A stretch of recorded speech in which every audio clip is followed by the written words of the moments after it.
Hey guys, welcome to This Is My Architecture. My name is Atanu Roy and today I have with me Fanish Gururaj, VP Engineering at RedBus. Hey Fanish, good to see you and thanks for joining us. Thanks Atanu, thanks for having me. Good to see you too. So Fanish, for folks who are not aware about RedBus, why don't you talk a little about what you guys do? RedBus is a classic marketplace model where we actually connect the bus customers who are trying to do the bus booking with the bus operators.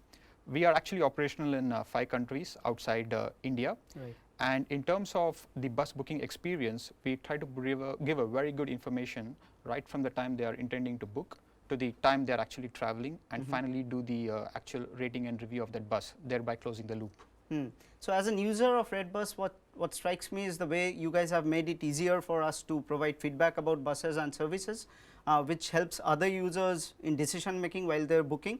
So talk us a little bit through that journey. UGC, what we call as user-generated content at RedBus, is a key differentiator to us. As we scaled into different things, what we saw was the users were giving a lot of information about the particular bus journey they had. Right. They gave it in the form of an unstructured text, which we used to generate different specific content like bus being punctual, bus having late boarding time, etc.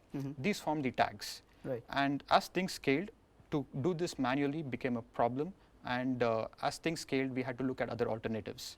So this is where we used ML as well as SageMaker's pipeline to kind of make this entire process efficient to generate these dynamic tags. Understood. So let's look at your architecture a bit. Sure. So the users come onto the channel and they give a specific review to the actual SKU that they traveled against an endpoint. SKU in RedBus terminology means the user who has taken a specific route to actually complete his journey and give the feedback. This data now gets stored into our Arango cluster where it is saved in a more unstructured way. Okay, interesting choice. So why Arango particularly? Arango is a classical graph data store. We wanted to get a graphical relationship between the users who traveled and gave the reviews against a specific bus operator they actually traveled on and the actual review they gave. So these 3 different kinds of data sets we wanted to query very efficiently, and graph was a good choice. To make your search more faster and all. Yes. Okay. Give me a sense of the kind of algos you are using to build this dynamic tags.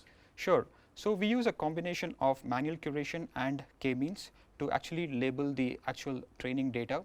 And this labeled training data is now used by the random forest classifier to actually generate the dynamic tags. Okay, so you are using SageMaker's bring your own algo feature to bring the random forest into SageMaker. That's correct. So we use a scikit-learn library on which the actual random forest algo is built. Okay. And using the bring your own algo, we actually import that model into SageMaker. Okay. And then how do you do the training? So what we do is we make use of the managed training module that is available in SageMaker to get the training done, and that data is again saved back into our Arango store. Okay. It looks like from your use case you need to infer your models more in a batch mode kind of requirement, is that correct? Yes. So the batch transform that is available within the SageMaker comes handy here. Okay. As and when the new content is coming into our Arango store, we run dedicated batch cron jobs which takes in the new content and applies the necessary model through which we actually generate the dynamic tags. Understood. That again gets saved back into our Arango store. Okay, understood. And now the big question, how do you manage to keep your models accurate? That is one of the biggest challenge, and here SageMaker's HPO comes handy. Okay. For example, for our random forest algo, there are a bunch of hyperparameters that we can actually optimize on, which helps us in ensuring better accuracy. Rather than choosing a very random value to get this optimization going, we use hyperparameter optimization engine to get the right accurate data. And without HPO, we had to do a lot of manual jobs, which varied over different cases, and this took a long time. Probably we cut short from a week to a day using this process. That's awesome. And give me a sense of the scale that you deal with while running your training jobs. So for this use case, especially when we had to train for the first time, we had close to 30 to 35 million reviews. To get that into the actual labeled data, we ran the entire job and that entire corpus of data on SageMaker, and it scaled beautifully. 30 million is quite a lot. Yes. And given this scale, and you already mentioned random forest and k-means. So, I am just wondering, did you look at the SageMaker built-in algos, particularly considering they are single pass, faster and highly scalable? Yes, we have looked at that, and these are some things that we are also using for our new use cases. Okay.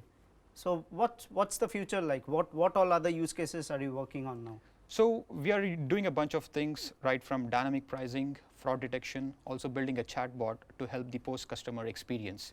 And in all these cases, we wanted good accuracy at scale and for large data.